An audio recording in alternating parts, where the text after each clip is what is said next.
Yes. What did we learn about Abdul Bawazir? What did we learn about it? Yes, last time. Huh? About what? Give me one thing that we learned about.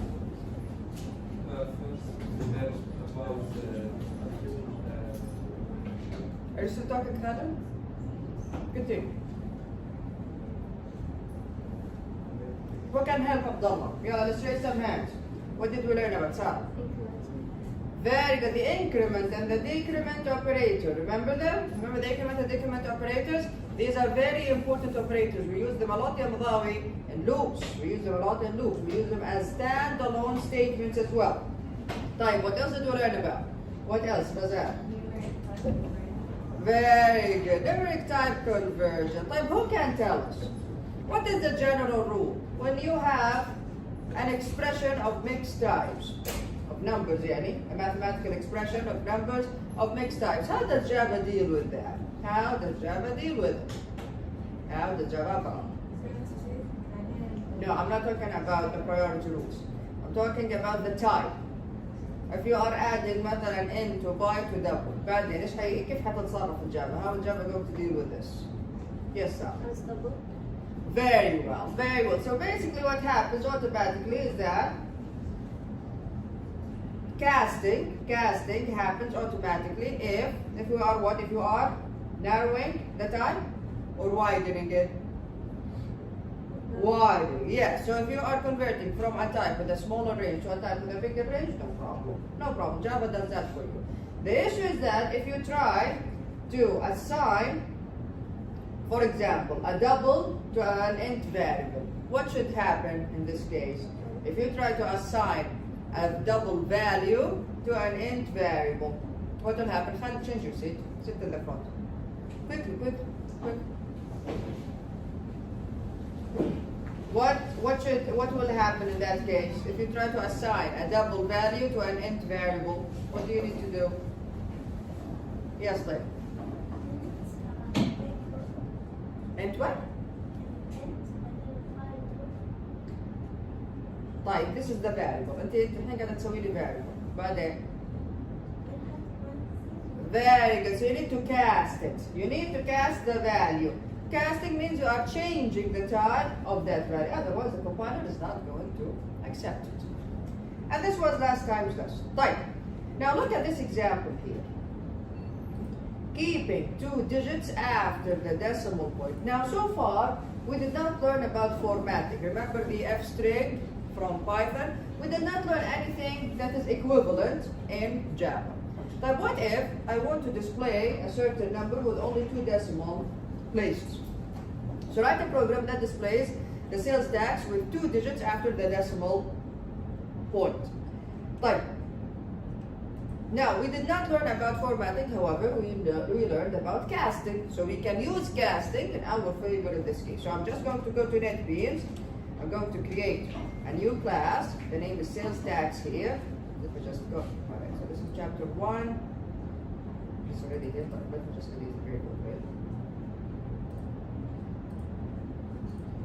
Alright. So go back. So the name here is sales tax. I'm just going to copy it. I'm just going to create a new class. Again, when you create a class, you create a main class, which is not correct really. Only one class should have the main method. Again, we are doing this because we don't want to create a new project for every example. Otherwise, only one class should have the main method in a project. Only one. And we will see this inshallah with object-oriented design. Right. I'm just going to copy the code from the main method here. And why does scanner have a red line? Did I import it? I did not. So import java.util.scan. Right. How can I fix the indentation? Right click, format, label. Like, very good. Look at this now. So here we go. I created my scanner object as usual. I'm asking the user for something. Enter purchase amount. How much money did you pay? Here I want the user to tell me how much money they paid so that I can calculate the tax. So here we go. Double purchase amount. So my variable. What is the name of my variable here in this line? Purchase amount. What is the type of the variable? Double. Very good. And then I read from the user input. Next double. Very good. Now, tax. Purchase amount times 0.06, meaning the tax percentage is what? What is tax percentage? 6%. 6%. Very good. طيب, look, good. Now here, when I'm printing it, again, the problem here is what? I want to print the amount of the tax with only 2 decimal places. Okay? Alright? Right. I'm going to add a print statement here so that to tell us what is, so to show us the long number before we can actually, before printing it with only 2 decimal places. So system to tell the print something like whatever, tax, something like this, whatever, and then plus the actual value of tax. Alright, and again, don't forget the semicolon. طيب, anyway. Okay? Right. Again, don't run the entire project from here. Run the specific file. So run file. Yeah. Enter purchase amount. Let's just say مثلا this is the purchase. I'm going to have a long number, something like this. Okay? Alright? Type, yeah. So I take this long number. I multiply it by 0.06. Look at the tax. Look at the tax before this statement. So this is the actual number, right? The last statement printed it this way. How? Let's look at this. Sales tax is then, look what I did. Tax, the amount, this one, this is the amount, multiplied by 100. What happened here? The decimal point moved 2 places. Right? Correct? Type. So the decimal point moved 2 places. So the decimal point now is here. Here it is. Then I have casting.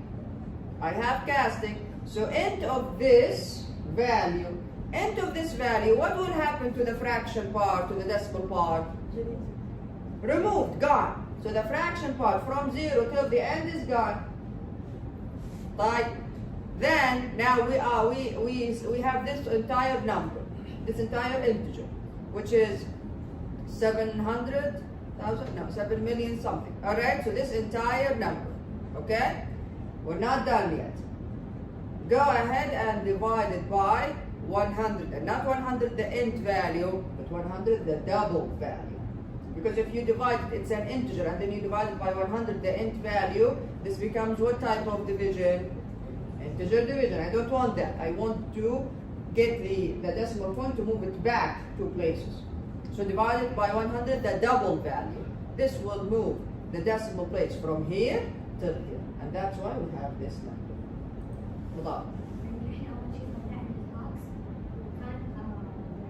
So the issue here, so again, what does the program want you to do? They want you to calculate the tax and display it with only 2 decimal places. Okay, so the issue is not calculating the tax. Calculation is straightforward. The issue is how can you display this number with only 2 decimal places. So again. So when I calculated the tax, here you go, tax is this number. And how can I display this number with only 2 decimal places? This is what happened here. I used casting. How? I took the number, multiplied it. Don't we start always with parentheses? I multiplied it by 100.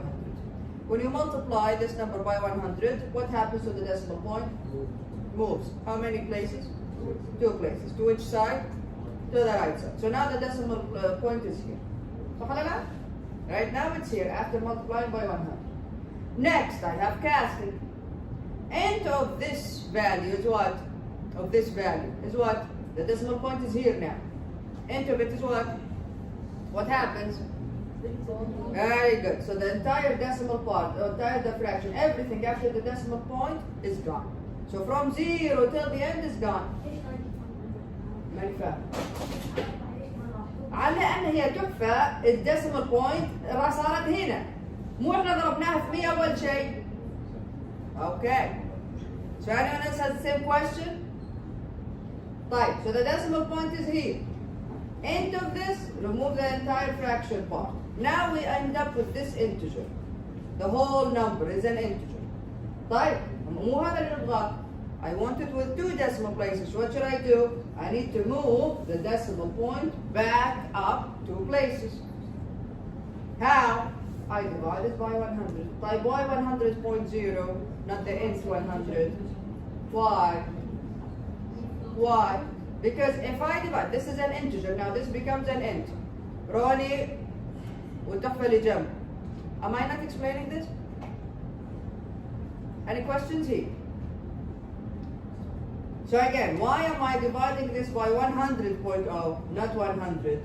This becomes an integer. This becomes an int value. If you divide it by also an int value, this becomes integer division. I don't want integer division. I want floating point division. I want to move the decimal point. That's why I divide it by the double 100. What will happen? The decimal point now is here. Move it back 2 places. Here you go. And this is the result. Questions? Huh? ما في طريقة أسرع المناطق. No, listen, this is easy. هي سهلة. You are just multiply it by 100, change it to an n, divide it by the double. Okay? So you can think of it later on. Yes, later on we can use. There are different methods. There are rounding methods from the math class. So we أصلا تقريب. Okay? There are formatting methods as well. There is printf. So we will learn other stuff. But for now, since we did not learn about formatting yet, we can use casting in our advantage. By the way, using this way will never what? Will never round the number. Yeah. If you have مثلا instead of 0 here, if you have 9, it will still be 7,393.94. It will never be 95 because we are not rounding. You understand what I'm saying? Here we are not rounding anything. We are just moving the decimal point. That's the only thing that we are doing. You understand, everyone? You had another question, David? Yeah. Converting it to an int to get rid of the numbers after. There you go. There you go. Yes, just me. ليش حطينا الانت؟ نعيد. Okay. I asked the user how much they paid. I calculated the tax. حلو؟ طلع لي الرقم هذا هو الرقم. أنا ما أبغاه كذا. أنا شو أبغاه؟ كيف أبغاه ياسمين؟ أبغى بس 2 decimal places. Very well. طيب how did I do this? How can I display this as a floating point number with only 2 decimal places? We did not learn about formatting. We did not learn about rounding from the math class. We did not learn. The only thing that we learned about is casting, changing the type of the value. طيب, how can I use that in my advantage? طيب, you take this value, you multiply it by 100. There you go, this is what happens here. طيب, when I take this value, multiply it by 100, what is the result? Huh? Where the decimal point حتصير موجودة? When you multiply a floating point number by 100, what happens to the decimal point? تختفي. كانك أخذتي calculus 1 صح؟ أخذتي 2 ولا لسه؟ قال تاخذين؟ روحي قولي له اسكتي. What happens to a floating point number when you divide it, when you multiply it by 10? What will happen to the decimal point? It moves 1 place. Type 100, 2 places. Type 1000, 3 places. Type. So the decimal point now is here. صح? Imagine, imagine the decimal point is here. خلاص؟ حلو. يعني صار عندي رقم هذا من هنا إلى هنا وبعدين عندي decimal point وبعدين الباقي. Next, I have casting. شايفتها هذه؟ When I cast a floating point number to an int, what will happen to the decimal, to the fraction part? اللي بعد الفاصل ايش حيصير فيه؟ يختفي. Very good. So all of this now is gone. Now I end up with the integer, no decimal point. With the integer, all of these numbers. حلو. Now what? We still want. أنا ايش أبغى؟ أنا أبغى الرقم منزلتين بعد الفاصل. Now what? Divided by 100.0. Why 100.0 not 100? Very good. Because we need the division to be floating point division, not integer division. Integer division ما استفدنا. division هيطلع لي بس الرقم الصحيح، أنا ما أبغى رقم صحيح. Alright, so floating point division. When you يلا العكس الحين، نفس الشيء اللي قبل شوي قلت لك إياه بس العكس. So في الضرب أحرك يمين، في القسمة أحرك يسار. أنا صراحة صار أدرس math. أحرك يسار. So here we go. Floating point is here, صح؟ صح؟ The decimal point. Now divide by 100, it moves 2 places. عشان كذا طلع الرقم. الحمد لله. Any other questions? You have 1 minute, ها؟ تحفة اللي طلع. Any other questions? Very well. Now you will see this approach or this method in a lot of examples. The book will always use this method in different examples before teaching us basically how to actually format a number. طيب, let's go back here. Look at this. This is interesting, and it's actually one of the characteristics of augmented assignment, of the augmented assignment operators. Now, in Java, if you need to do casting with an augmented assignment operator, Java does it for you. Java does it for you. What does this mean? Let's read through this and I'll show you an example. In Java, an augmented expression of the form x1 is a variable. OP is an operator. It can be plus, multiplication, subtraction, whatever. Assignment operator, x2 is another variable. Is implemented as, this is how Java does it. x1, t as a casting of x1, the operator x2, where t is the type for x1. Java, if there is casting, explicit casting that needs to be done, Java does it for you only in this case, only with augmented assignment operator. Yani, look at this example. End. Sum, what is the type of sum here? End. Type 0. Now sum is initially 0. I can do this, no problem. Java will accept it. Sum plus assignment operator 4.5. What does this mean? Translated, sum. Assignment operator. So sum, assignment operator, sum again, plus 4.5. Like how can I add 0 and 4.5 and then assign it to sum, which is an int, without casting? Minale, you are actually assigning a double value to an int. How will this work? It will work if it's an augmented assignment operator. If it's an augmented assignment operator, Java will do the casting for you. Yani you don't have to say int. You don't have to do that. The Java does the casting. Again, casting means converting between the different types. So Java does that for you automatically with augmented assignment operator. Even if you are converting from a type with a bigger range to a type with a smaller range. Type. So this is, here we go. Sum plus assignment operator 4.5 is equivalent to what? Sum, assignment operator, end of sum plus 4.5. Okay? Type. Let's, I'm just going to copy this very quickly. And I'm going to NetBeans. Okay, I don't want to create an entire class for this. I'm going to go back to the welcome class. Okay? Let's do this. Let me just read quickly. Here we go. And sum is 0. Okay? Sum plus assignment operator 4.5. Let's print sum. Okay? So system.out.println and then sum. What's going to be printed? What is the value of sum? 4.5, sum is an int. Again, Java does the casting for you. 4. Excellent. 4. Look at this. What is it? Right click. Run. There we go. 4. 4. What happened? Again, sum is 0. Sum plus assignment operator 4.5 means sum, assignment operator, sum plus 4.5. 0 plus 4.5 is what?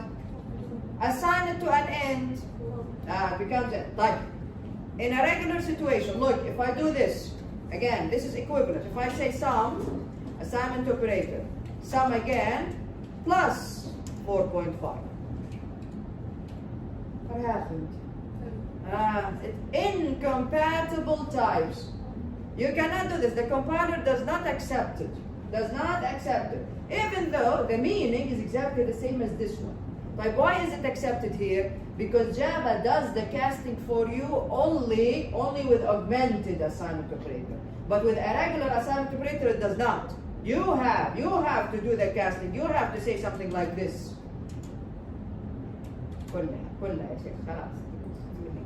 Here we go.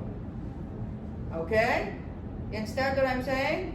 Okay, so with augmented assignment operator, explicit casting is done by Java for you. No problem. No problem. You don't have to do explicit casting. In any other scenario, no. You have to do it yourself. Yes. Yes, Mullah.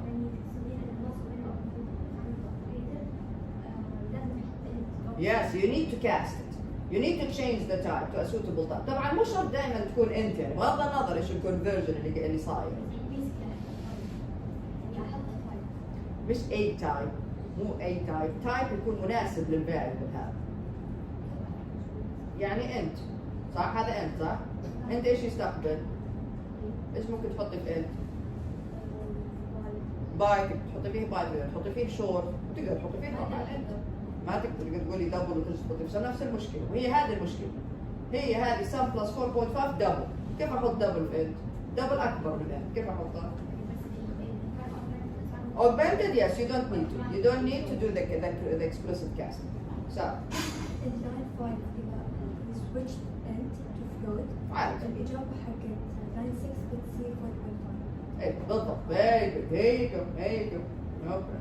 Because if int is float or if sum is float or a double, it will accept 4.5, no issues. ما تقدر. Java ما تقدر. Java when you create a variable. احنا ليش نحن مذاكرين؟ مذاكرين؟ When you create a variable in Java, can you just type the name without specifying the type? Cannot. The compiler will not. Look now. The compiler does not accept it. You cannot create a variable without specifying its type, without declaring it. Type. Questions? Questions? Yes, sir. If sum was 5, you could answer 9 without 5. That makes sense. Sum is 5? If it was 5. Okay, 5. 5 plus 4.5? 9.5. Cast it to int? 9. 9. So خلينا نشيل هذا. خلينا نخليها كذا. Right, run. There you go. Right? Casting from a real number to an integer always removes the decimal part or the fraction part. Any other questions? Very good.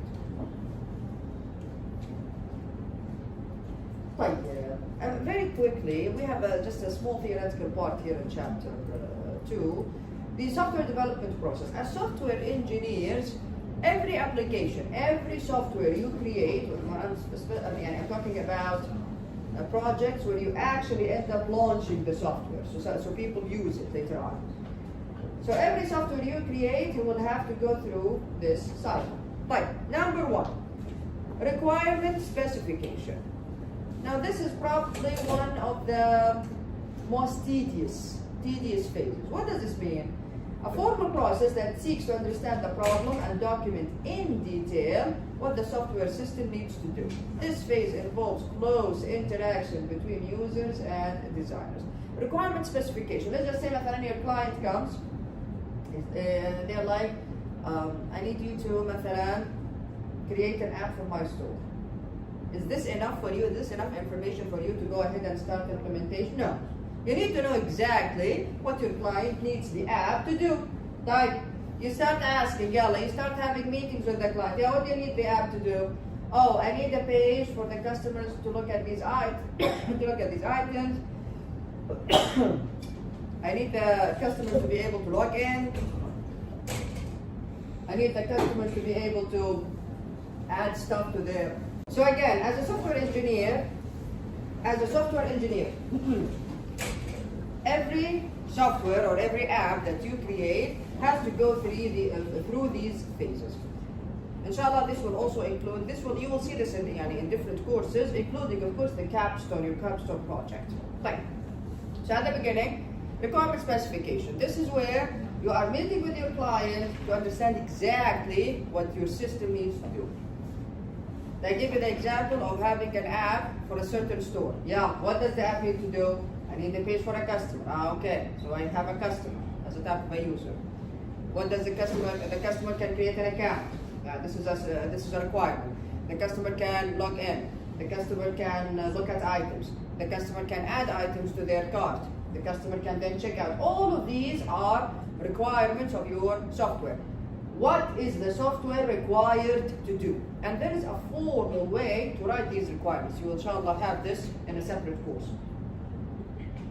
Right, then system analysis. System analysis, you analyze.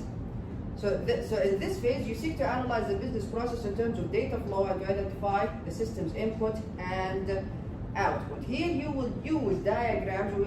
You will learn about different diagrams. You learned about flow charts in SE100. You will learn about other different diagrams. We learned also about input output. Remember the input output charts.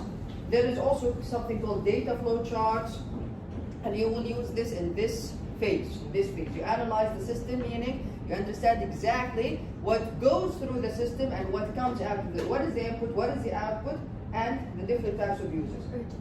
Very quickly. You have 1 minute. But part of the analysis entails modeling the system's behavior. The model is intended to capture the essential elements of the system and to define services to the system.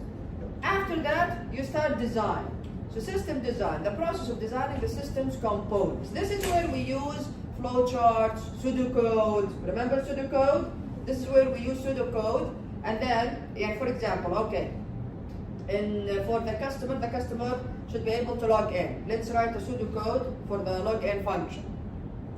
After this phase, you go to the implementation. Then you can implement this system, this software, this app in any programming language. Doesn't have to be Java. In any programming language, just by looking at the design. You can give it, you create an app for iPhones and for iOS devices. You create an app for Android devices. You create a website.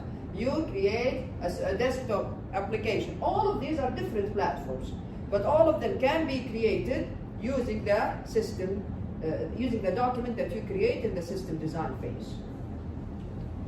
So this phase involves the use of many levels of abstraction to decompose the problem into manageable components, identify classes, interfaces, and establish relationships among the classes and interfaces. Now, these three phases, system analysis, system design, we call them input, process, output phases. The essence of system analysis and design is input, process, and output. This is called output, and we learned about this in SE120. Then we go to the implementation. This is where the coding starts. The process of translating, remember when I told you translating the system design into programs. Separate programs are written for each component and put to work together in the implementation phase. This phase requires the use of a programming language, of course, like Java.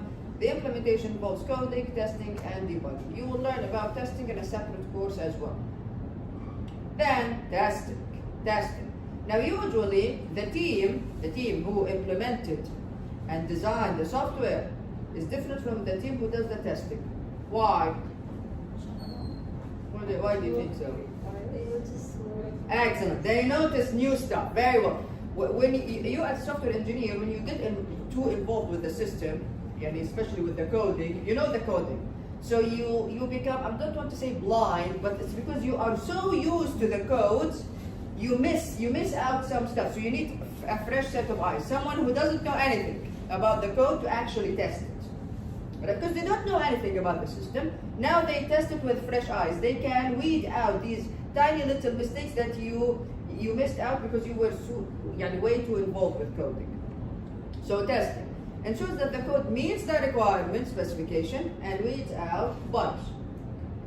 An independent team of software engineers not involved in the design and implementation usually conduct such testing. Then deployment. Yeah, on the table. Quickly, quick. Deployment, this is where you are actually publishing your software so that people can actually use it. Deployment makes the project available for use. Sorry, I'm borrowing. For a Java program, this means installing it on a desktop or on the web. If it's an app, you put it on Play Store or App Store or whatever. If it's a website, you make the website live. If it's a desktop application, you start, marketing for it. Is it free? Is it not? All of that stuff. Are we done? We're not done. The last phase is maintenance. If you create an app and you just make it available for people to use and then forget about it, at some point people will stop using your app, no matter how good that app is. Why? New operating systems, new security threats, viruses or whatever. You have to always maintain your apps, your software. So maintenance. Maintenance is concerned with changing and improving the product. A software product must continue to perform and improve in a changing environment. This requires periodic upgrades of the product to fix newly discovered bugs and incorporate changes, especially changes that come with new versions of the operating system. Questions? Very good. Now, here we have another example, and it's not really a new example. Look at this, computing loan payments. This program lets the user enter the interest rate, number of years, and we've seen something similar to this in SE120, remember? Yeah? Interest rate, number of years, loan amount, so loan amount, and interest rate, or number of years, here we go. And computes the monthly payment and also the total payment. Why is this a good example? Because you see the formula? The formula is a bit complicated. Let's look again. This example is new. We don't have any new concepts here. We are just going to look at it to see how this formula was translated into code. Okay. So compute loan. I'm not going to create a class or anything. I'm just going to go through the code very quickly. So here it is. Okay. Again, I'm importing the scanner class. I'm creating a scanner object. Yeah. I'm asking the user for the yearly interest rate. Alright? So the user enters the annual interest rate. Then I calculate the monthly interest rate. Monthly interest rate is the annual interest rate over 1,000 time. Then here, the number of years. Again, the user enters the number of years. Then here, the user enters the loan amount. And I give them examples so that the user understands exactly what to type. Here we are calculating. Remember that formula just now? Here it is. Monthly payment is the loan amount that the user entered times the monthly interest rate, here it is, over, and then 100 minus 1 over, you see, it was a bit complicated. Math.pow, here we use the pow method from the math class. 1 plus the monthly interest rate and the number of years times 12. Alright, so this is the monthly payment. This formula is the same formula as this one. There you go. Here it is. Here it is. And then division 1 minus and then times all of this. Here we use math.pow to raise all of this to the number of years times 12. Okay? This is a good example when you have something like a complicated formula like this one. Is it clear, Hamad? Yeah? Fine.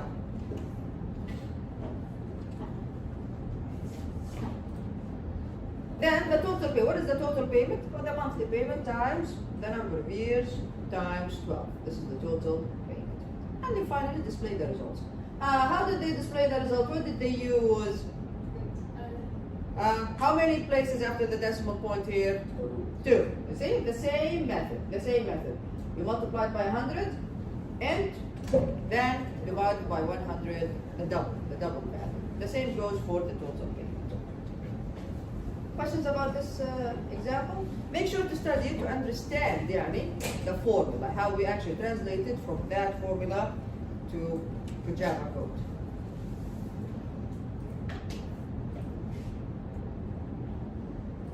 Alright, another example is monetary units. Again, there is nothing new in this example. It's a bit long, but not because there is anything new here. No, this program lets the user enter the amount in decimal representing dollars and cents.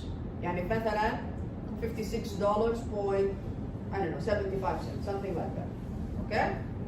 and output a report listing the monetary equivalent in single dollars. So $54. How many single dollars do we have? Single dollars. 54.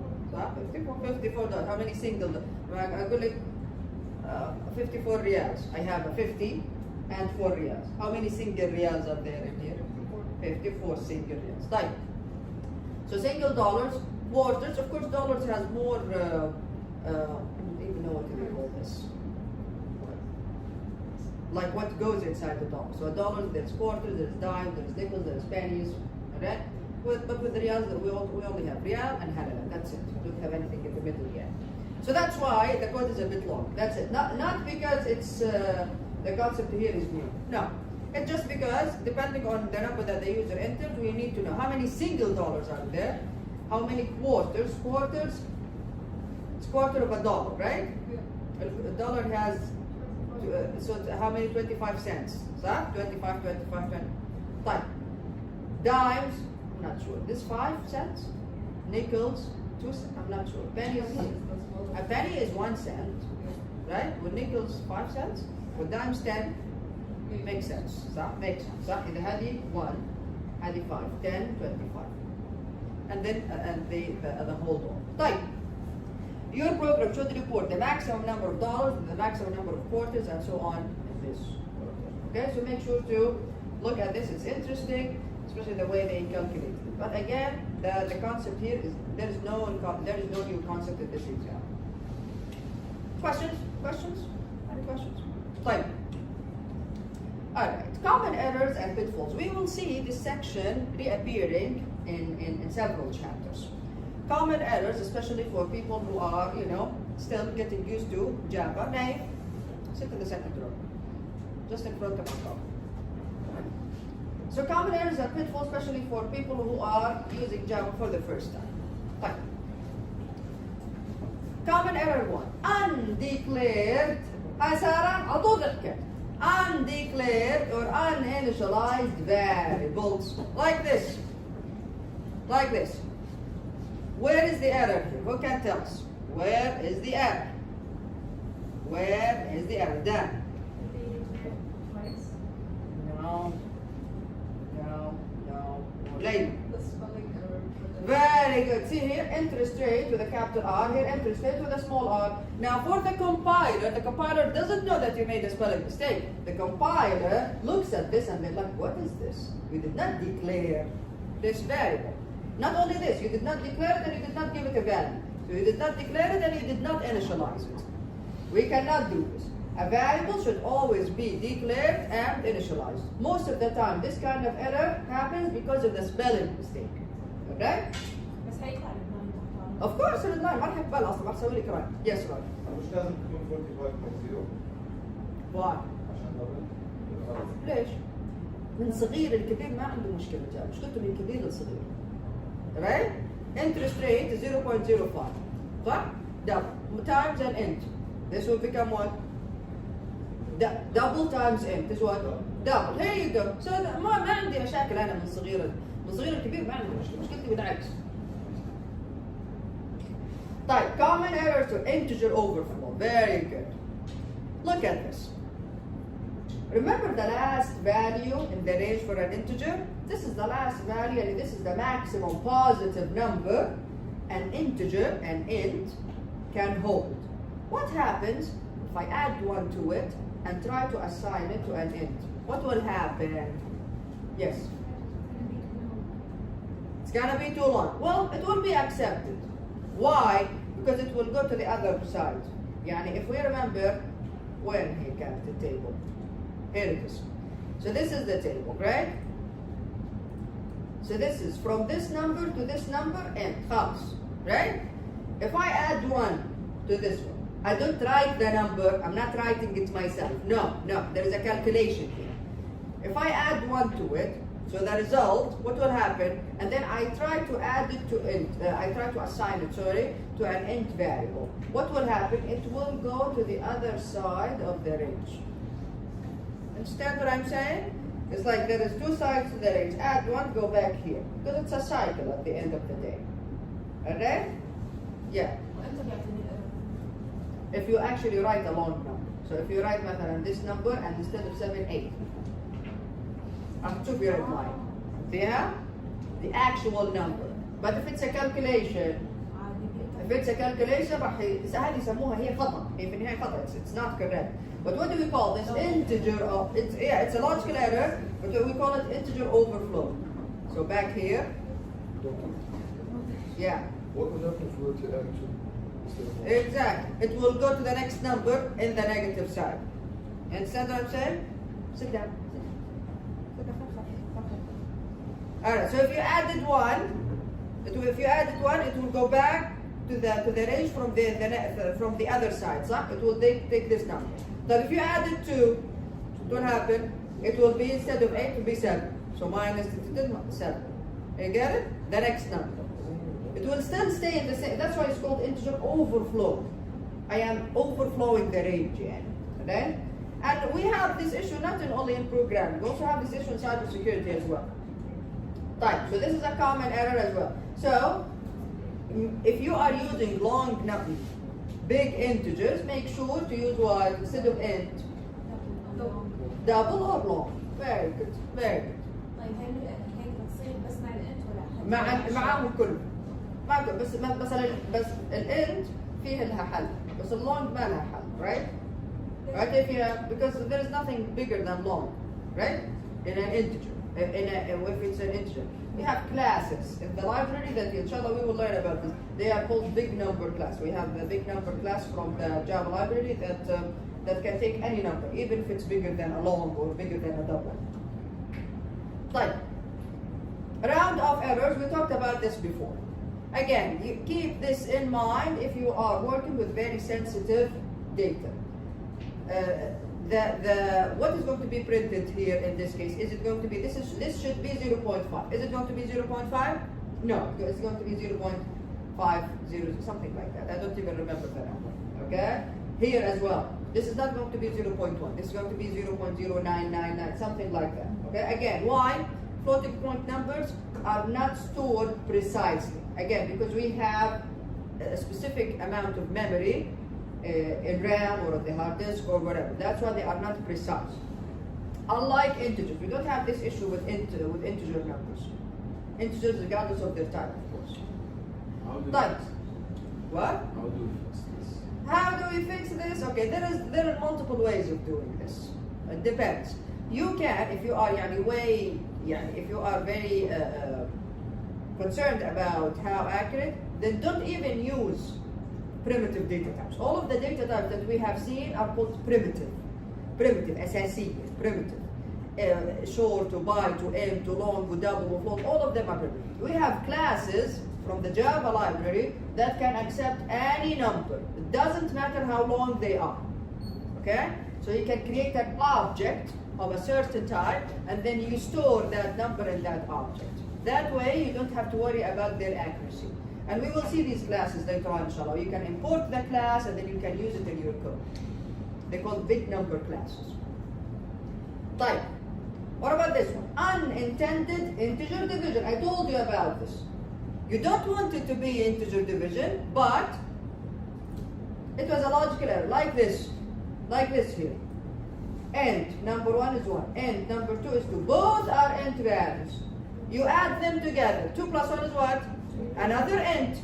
Over 2. See here? 2 is an int as well. 3 over 2 in this case. What type of division is it?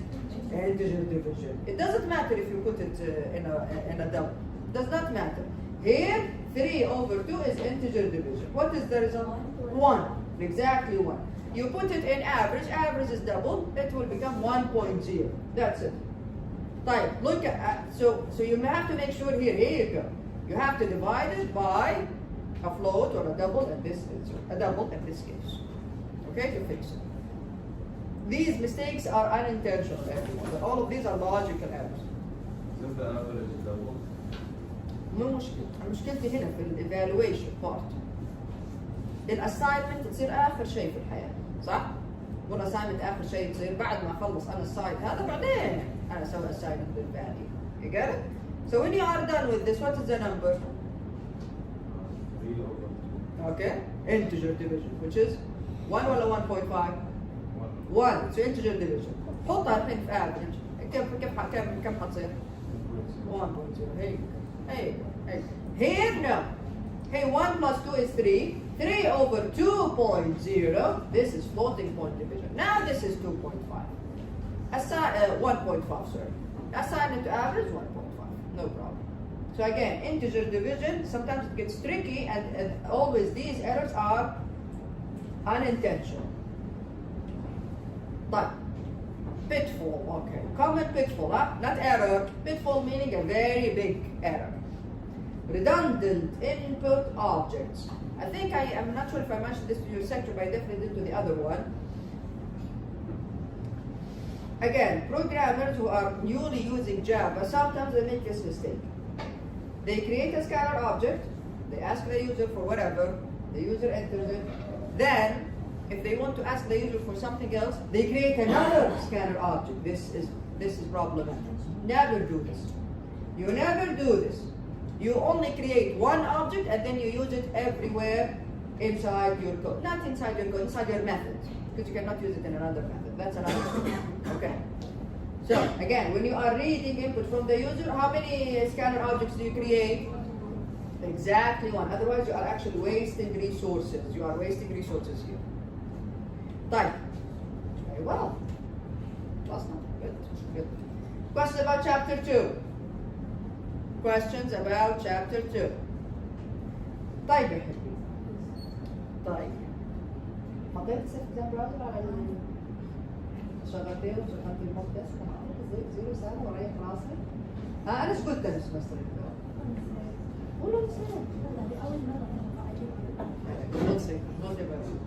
طيب look now everyone since يعني بعد ما after the IT department implemented the using basically the authenticator we're done by the way we're done yeah. After implementing the authenticator and using it with Moodle now every time